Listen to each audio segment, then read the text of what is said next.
you. Now it's on. Perfect. Cool. Well, hello everyone. Welcome to a pre-recorded edition of the Daily Sip.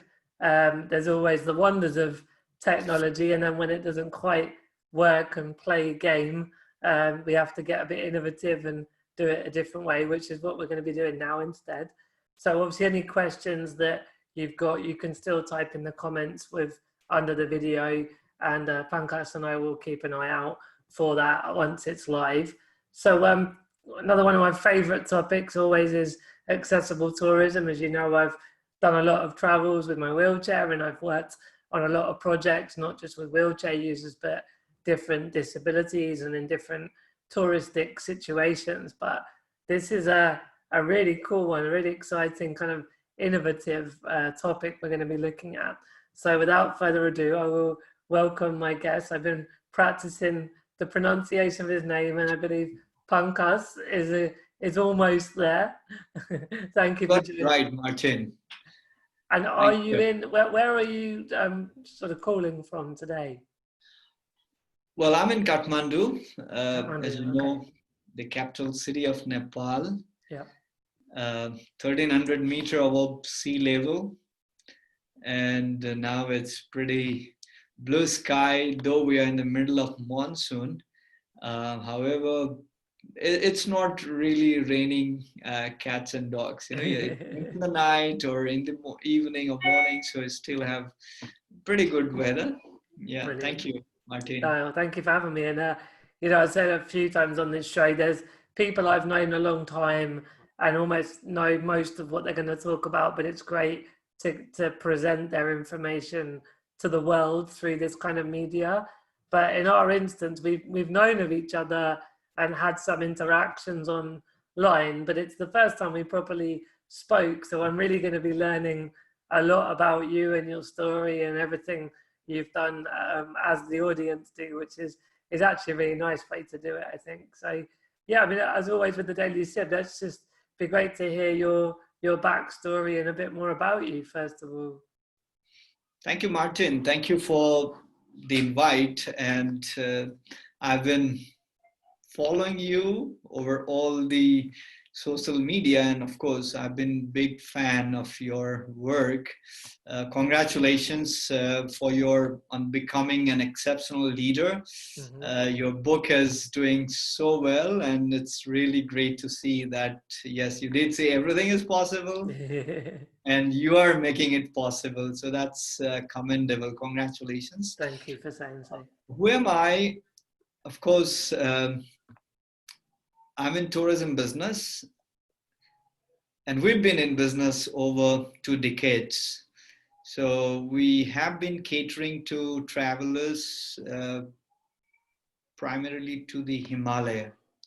So discovering the mountains or the hills, or if you don't want to discover anything, we help them to discover themselves, right?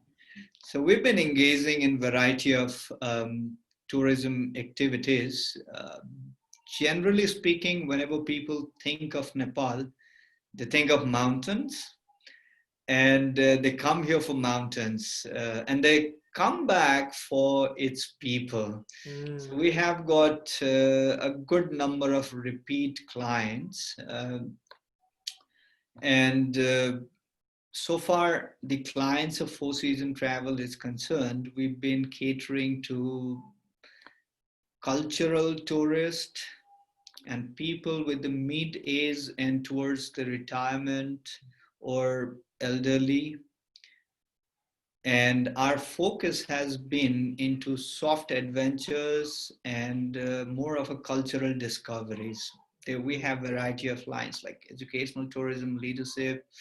And then it was 2013 in one of my trips to the US, where I was fortunate enough to be able to get an appointment when I wrote to Dr. Scott Rains, and he was happy to see me.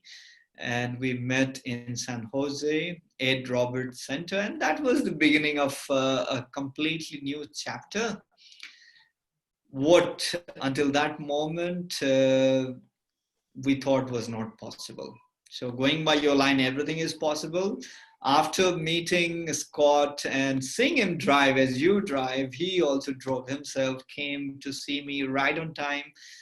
And then we had a long chat, and he said, I am really eager to come to Nepal. He had extensively traveled. Was not only a consultant, as you know. By the way, did you ever meet him or? No, I was going to say for the people watching to clarify, many in the tourism world, I think, will know his name, and probably like Ivor, Ambrose, and they all met each other. But for the people that aren't watching, it'll be good just for you to explain Scott's impact in the world, because it's huge. And on a personal level, I know a lot about him, but I was never fortunate enough to meet him in person. No, thank you. Well, meeting him was really, I would say he was a powerhouse. And he said, I will visit Nepal. And as we Nepalis say, normally at the time of leaving, Feri Betola means see you again. Mm-hmm. And I said, not in California, but in Nepal. Yeah. I didn't know exactly how would we, invite him, because we had absolutely no experience handling people with disabilities or, travelers with disabilities. So I kind of joked with him, if you are ready to be a guinea pig, then we'll take that effort. So he agreed on a good note, because he wanted to help us open Himalaya for travelers with disabilities. And in about 8 months' time, he was in Nepal. We bought his ticket. We got him here. Uh, Collaborated with quite a few hoteliers, partners, and airline and all. So he was here. So that was an amazing moment. That was 2014, so exactly 6 years ago. Mm-hmm. 10 days we spent together. I traveled with him, and that was a great eye opener. To see him, his unwavering kind of belief that he can do it, and he did it. Whether it was riding an elephant in the national park to see rhino in its natural habitat, or going and seeing the Mount Annapurna from a very close proximity. While we speak, let me also show you. So this is just before he boarded or took the ultralight flight in Pokhara. So that's how. Well, Kathmandu. Let me also tell you. When you come, you'll explore 7 UNESCO heritage sites within the radius of 20 kilometers. So it is amazingly rich. We have Darbar squares, Buddhist monuments, Buddhist temples, or Hindu temple, and it's highly engaging experience. And that's where Scott did the ultralight flight, and this was just a coincidence. When we were preparing to fly, and there I met a young man from England. I think, Martin, you might know him. His name is Arthur, and he was filmed flying variety or different kinds of flying machines. So he was being filmed by a British TV channel. So it was just a coincidence we were there together. Yeah. So see, Scott's trip was the icebreaker in our case, because that allowed us to believe that this is doable. Of course, we had to work day in and day out. Preparation was very much there. And the good thing, if I may add, Scott connected us with variety of people. And until Scott's arrival, I knew not even a single person in the world of disabilities or disabilities advocacy or DPOs, Disabled People Organization. I absolutely did not even know it existed. Mm-hmm. I must confess. But when Scott came, and then I started contacting them, and Independent Living Center Kathmandu provided us with personal attendant that made things absolutely easier. We did not have accessible vehicle back then. And Scott was communicated, and he traveled solo all the way from San Francisco via Singapore, right? So he did not have an attendant, but we provided one in Kathmandu, and we had very few hotels which had accessible rooms. We got one hosted by Hyatt Hotel, Himalaya Hotel, Barahi, Fulbari, and then those hotels we checked time and again. Yes, Hyatt did have accessible room cause it was as per the guideline of Hyatt International, right? Whereas Nepali hotels did have one which was, basically modified. So it was not fully accessible, but it was at least good for him. So that was the kind of beginning of our endeavor. And as I said, our connecting with disabled people organization taught us a lot, and it gave us that impetus that made us believe, or it helped us to become more confident that we can learn more organizing trips for them. All right. So of course we took that as an opportunity, and Scott did. And one thing very important was we did not keep this knowledge within Four Season Travels only. We wanted the industry to open up, right? We invited jungle lodge owners, tour guides, hotel owners in Pokhara, in Chitwan, in Kathmandu, and did workshops to make them believe that everyone who is on wheelchair is not someone who would not pay for a trip. Someone can be on a wheelchair and travel the world. And Scott was the right person to make us believe and learn a lot, right? So moving forward, we had to go through most troublesome experience. That was the earthquake of 2015, right? So Nepal was shaken, and Kathmandu was, some parts of the town or the valley was destroyed. And after 3 months of earthquake, few friends, tour operators from Rome, they wanted to come to Nepal to show solidarity, right? And Rafi, my friend, she called me and she said, Pankaj, would you be comfortable if I bring a person who is blind? And I said, Rafi, please do bring. We want him. That was Marco. So it was amazing. He's a pianist from Rome, and he trekked up to Pune Hill, that is 3,200 meters. Wow. And at times he would leave us behind, and he would be the first person to walk, up in the mountain. And he did it, and we released a video of Marco's adventure on 3rd of December, on World Disability Day, in partnership with the US Embassy. And that kind of ignited, and then we also felt we did one for a person on wheelchair, and then we did for a blind or visually impaired. So, let's explore. So in that way, we did not just limit it with travelers from Europe or travelers from outside. What we did was we named it Tourism as a Healer.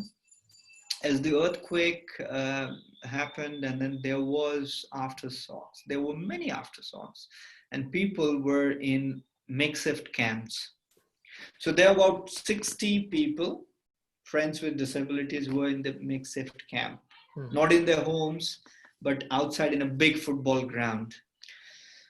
So they were not doing much except checking the aftershocks and competing that the recent aftershock was 4.5 or 5 or whatever.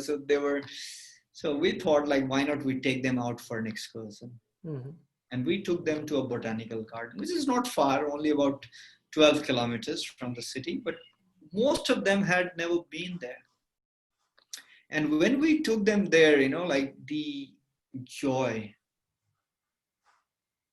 Radisson No, it's pull a off to beautiful, lunch. beautiful scenery. Yeah, and we got a friend who gave them simple yoga lessons, breathing exercise, and Hmm. at the end of the day, it was so much of fun, So we named as tourism as a healer, and it was truly a healing hand. Mm. So moving forward, we kept engaging the local friends with disabilities. We organized a couple of excursions on World Disability Day. Last year, we did one on the birthday of Scott Rains, Yeah, right? So this is like kind of learning by doing because we were not experts in this, and our knowledge came from, you know, the hard way.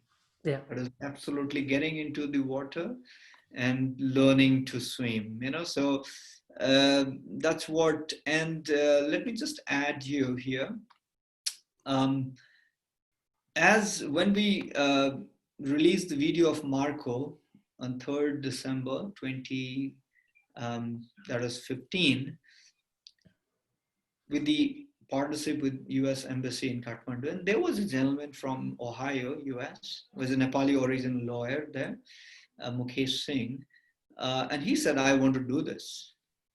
So I said, fine, we can organize it for you. So he was, very determined. And then we were helped by a DC-based organization called International Development Institute. They put together and translated this idea into a plan. And you are a marketing expert.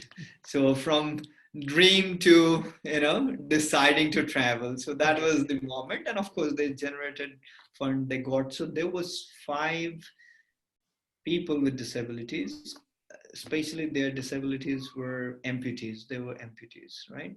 So see, again, they went to Poon Hill, right? Um, 2 were army veterans. The extreme left, she lost her leg in Boston bombing, and from right, the second one is Mukesh Singh, and the center one, he's a police officer from Ohio, right? So this was doable. So one thing I would like to say, Martin, here, as we're walking, and of course they're walking very slowly, and we planned the itinerary after a lot of Reiki. We had team of doctor, physiotherapist, the expert for prosthetic legs. So it was a large team, not only Sherpa and trekking guide, and they were walking. As we approached a village close to 3,000 meters, few villagers came and they almost shouted and they were so angry and they told me that, why are you making them walk? You're trying to save money? Why don't you carry them on the pony or porter? This is not done. So, they were very kind people, Yeah, as of they are course. very compassionate and they are very kind. So I said, sir, actually they want to walk, Yeah, they want to. that's Yeah, their determination and that's their challenge. yeah. So it is not us. It is not a torture, but this is checking their endurance. So, and then they understood and then they all came to take picture and that is really Wow. interesting moment. And it's about changing attitudes and educating in general, isn't it? Yeah, exactly, Martin. See, the attitudinal barrier, if we talk in Nepal, yes, we don't have infrastructure in terms of for people with disabilities. Now, many hotels are converting, and as the regulation has also come in that new hotels have to have at least one room, so that change is coming, Yeah. right? And we also have one accessible vehicle thanks to Independent Living Center. Oh, brilliant. So we kind of use that for our clients with disabilities. So in a way that has been a big help. Mm. And moving forward, as you know, Bill Forrester, right? He kind of called me and then he said, "We have a client, Travability. would you be able to organize trip in Tibet? And guess what? Like Tibet is my favorite place, and that's very, the energy is amazing, and Yeah. of course, been there many times, and I knew that it is challenging, but it is doable. So we said yes, and that was Julie. We took her right up to the Everest base camp. To the base camp. Yes, That's from brilliant. Tibet side, Yeah, yeah, because yeah, yeah, yeah. outside you need to trek. So this is doable, but that's a long journey. But from Tibet side, you can drive right up to the base camp. So Julie did that, and then she spent about 1 month in Nepal doing, excursions, and then doing a volunteering for school Mm. for kids with disabilities, and it was amazing. Like, guess what? She wants to come back Yeah. right after Look at COVID. the views, right? I mean, it's beautiful. She wanted to go to Bhutan, and she loved that experience. And interesting thing is, for Julie, it was her first trip out of Australia. Mm. Can you imagine? So, because I know So, there's a Julie in Australia that does travel blogging, but I presume this is a different Julie. okay, could be, It must right? be, yeah. If it was So the first time out of Australia, then yeah, I think so. Um, so this is absolutely fascinating. Whenever I go back and talk to them or check these photos, it's so captivating that. And then Jeza, Yeah. unstoppable. That's what we call it. I met him in this destination for all in Brussels. Hmm. I was in the panel, and he was also in the panel, which was moderated by Martin Heng. Yeah. And there we met, and we became friends. So, you know, I said, Jeza, you must be in Nepal. You are adventure guy, and if you don't visit Nepal, then that is kind of a mecca for all adventure I was seekers. gonna say it I doesn't get more take you to adventurous that. than that, right? So he came, and then it was very interesting because he is someone who would not really wait for everything to be accessible. Yeah, And he just does it. and I think for Nepal or destination like Nepal, that is vital because we are work in progress. Yes, there are a lot of awareness, a lot of advocacy, and things are building up slowly though. Yeah. So they just said, I don't use accessible van, I'll use the transfer board rather. And I do myself, right? So he came and he gave a completely different perspective that don't wait, go on. And Yeah, and this, is very, very timely because I'm not in a like tourism business now myself. As you're aware, I had a Commable and we ended right, up working with your Airbnb, co-founder but of now I'm doing the marketing stuff. But when we talk to any brand about be the leader for inclusion and disability, and they all say, yeah, but we need some more things first. And I, on behalf of the community, exactly like you just said with Yeza, is like, yeah, but nothing's ever finished. There will always be more to change or do, or not just with disability, but culture changes, the world changes. Like nothing is ever finished, and yet there's so many opportunities today for people with a disability. And I think it's a message for disabled people is don't wait because many things are possible now. And like with your business, you realize that there's plenty of good opportunities and good adventures to do today, and we all learn and it's a journey, but it's a very important point you just made there, I think. Yeah, thank you. Yes, Martin, you hit the nail.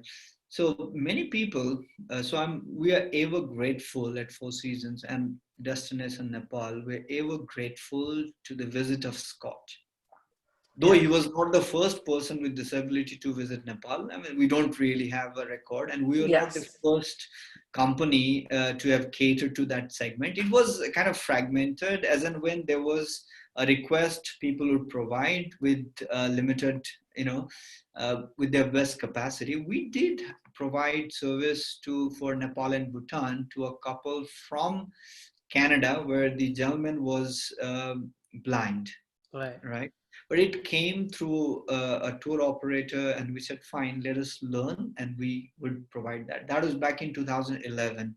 But we never got into it as the segment that we felt we were confident until I Yes. met Scott, Yeah. So he connected us worldwide, so the knowledge we could gain Mm. was pretty much fast paced. And as you rightly said, at times we wait until everything becomes right, but it never happens. Yeah. Once we start, then things fall into places. So exactly same way, we got to know people, and then we got to know that there were assistive technology devices. If you don't have accessible van, then we have accessible, this transport board. At least you don't have to carry person, and if their hands have some sort of strength, they can still do that. And the most important thing is attitudinal barriers. Mm. It is not only physical barriers. In Yeah. Nepal, perhaps we have physical barriers because the terrain is such, the mountain. No, it is, as a matter of fact, barrier for everyone, who is not really extremely fit. Yeah.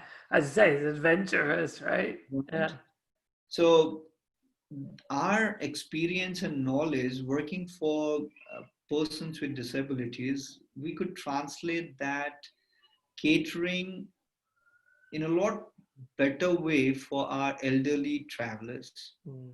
So our motivation was not just to be able to cater persons with disabilities, but we were more geared and patient to handle people who were 75. And we had a lady in 2016 from Italy. She wanted to celebrate her birthday, 75th birthday, on Annapurna base camp. Wow. I said, we'll do it because we have some experience doing it. Yeah. So we would not push people, but when they are ready to, you know, take a challenge, then we are ready to, provide that assistance. So in other words, we saw tremendous opportunities in senior citizens or elderly, slow walkers. So that kind of came in pretty handy. And Martin, if I may, though we don't have ramp everywhere, but all the people who came to Nepal, so far we have catered to them. They all found Nepali people. It's not only our team, yes, they're professional, they're trained, Yeah. but even people in the street, people in the monuments, they all were very receptive. Mm. You know, the excess ramp was built through their hearts. They were very accommodating, so there was no kind of discrimination they felt ever. So that's pretty awesome. And of course, Jeja helped people to believe that accessible adventure in Nepal, though he was not allowed to take the paragliding, not in Nepal. He does it only in New Zealand, I guess. Um, However, he did, sort the picture that what can be done. Yeah. And um, Mirko Tomassoni, if you know, he was the captain regent of San Marino. In other words, ex-president of San Marino. Oh wow. He came here in October, and he met our president also. Our president was very kind. And let me also mention this, Martin, to you. Our president met him because he was ex-president or Captain Regent of San Marino, and he had met her in European Union some conference. Mhm. But before that, when we brought wounded heroes from US, this prosthetic trekkers, our president welcomed them to Presidential Palace Mhm. before they went for the trek. So Wow. can you imagine a group VIP, of huh? trekkers coming to Nepal, and Yeah. they were, given the best wishes, or saying like bon voyage or bon trek Yeah. by the country's president. Yeah. That's cool. Everyone will expect this now. That's the problem. Well, we can strive, though we Yeah, don't we could guarantee try. it.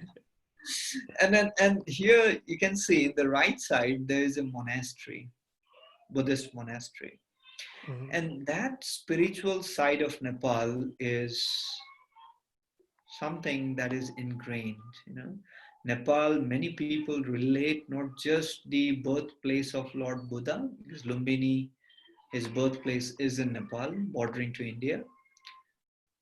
But Kathmandu Valley, or for that matter, any hill area you go, you have monasteries, practicing Buddhist, right? Monks, and that make the trip more fulfilling. Mm. Whether you want to practice mindfulness or you want to dig, dive down deeper to find yourself. The question what Socrates asked, know thyself. Buddha exactly did the same, 2,500 years ago. Yeah. Socrates, I think, 2,400 years ago. So Nepal is not just mountain. People find it deeply spiritual, Yeah. you know, and it is inner discovery also. So they keep coming back. So we organized a session for Mirko, and she loved that experience. Your friend Freddie, Yes. he was the youngest and the latest, because after that COVID struck, right, Yeah. in January. So he came here, he was the last guest. And one thing, Martin, since Freddie, of course, he contacted us, he went to Pokhara, he did that accessible trail. I must mention here that with the help of Nepal Tourism Board, IDI, Four Seasons, and many stakeholders, we inaugurated 1.3 kilometers of accessible trail back in 2018. Mm. And we did accessible tourism conference in Nepal, right? So though I can't show you the picture here, but Hari Budamagar, who is ex-British Gurkha, he is now all set to climb Everest. He Mm. lives in London or suburb of London. If you don't know him personally, I would love to connect. And he is an amazing person. And he was the keynote speaker when we inaugurated that trail. So one important thing, if I may, every time we had travelers with disabilities with us, we did not limit him to four-season travel only. We Mhm. invited stakeholders, DPO leaders, young people with disabilities, so they would see and visualize themselves as travelers, Yeah. as successful entrepreneurs. Mhm. Seeing is believing. Many a times Absolutely. they are not progressing because they would fail to visualize themselves. Yeah. I'm And just a little bit mindful of the time, Pankaj, because I've got to head in a couple of minutes as we get near the excellent. hour. But no, I mean, as you say, it's bringing the stakeholders together and showing what's possible. It's as a business, as a marketing, it's basic side, but I know that for you and for me, it's the mission of showing everybody what's possible. And when, as a person with a disability, to go somewhere as beautiful and as adventurous as the Himalayas, it's life changing for many people, I'd imagine. After COVID, I need to come and Yeah, visit you there as well. sure. Now we are working hard and preparing ourselves. So whenever Yeah, you are ready, we're ready to welcome you to Nepal. And we were also featured by National Geographic UK Mm-hmm. in 2019. So we were successful to position Nepal as an accessible destination as Peru, and also the next picture you would see, or in that they featured Nepal. So, this was the destination of all. So, we've been kind of doing our level best, and Yeah. we have great appetite to learn. So I would love to get your input, you being very successful entrepreneur, marketeer, and, an accessible or inclusion leader. Let's create that synergy and let's spread that word, because for us, accessible tourism or inclusive tourism is not just a business. Mm-hmm. It is a way to help people, Definitely. move from fear to freedom. That's what Yeah. we always call. So Yeah. we are happy, and I would definitely, look forward. And I can't thank you enough, Martin. Despite of technical glitches, We we didn't managed. stop. Yeah. No, it's been, I mean, I'm sure it's one of these moments that it's the first time we've connected properly on like a video call, but it's the start of something bigger. I can feel it already. And yeah, just as you say, a really big acknowledgement to Scott for everything he did in accessible tourism before he obviously passed away. For those watching that may not be aware of the story, Scott did pass away. So it left a massive, massive legacy. And I know that myself and various other people in the world that believe in accessible tourism, like you, Pankaj, for fear to freedom. I love that. It's a very important point there, really, really catchy, but really true. And also, of course, with tourism, it helps economies, it creates jobs, and there's so many benefits to what you're doing. So, really massive thank you for your big heart and all of the amazing work you've been doing. Thank you, Martin. Thank you from my team of Four Season Travel and Tours and Destination Nepal. So we look forward once COVID situation is under Yes, control and when you're ready to travel, let's explore and let's share the joy of discovery together. Thank absolutely. you. Where And where can people find you? What's the best website or social media? well, we're in social media. Well, let me also tell you our website, go-nepal.com. Now we are redesigning it and making it more pictorial instead of text. And there we are dedicating the destinations we do: Nepal, Bhutan, Sikkim, Tibet, Burma, or Myanmar. And we are putting inclusive tourism as a destination by itself. So we look forward, and I'll share you the link once it is ready. Once it's ready. So Perfect. we'd love to see you and your inputs, Martin, and wish you all the best for becoming an exceptional leader. Your book, wish you all the best, and I can't wait to download and get hold of your book as well. Okay. Thank you. Brilliant. Take care and I'll see you soon. Bye bye. So I have paused the recording, Okay. right? So I give you back the host. I think if you need to do something, okay, change.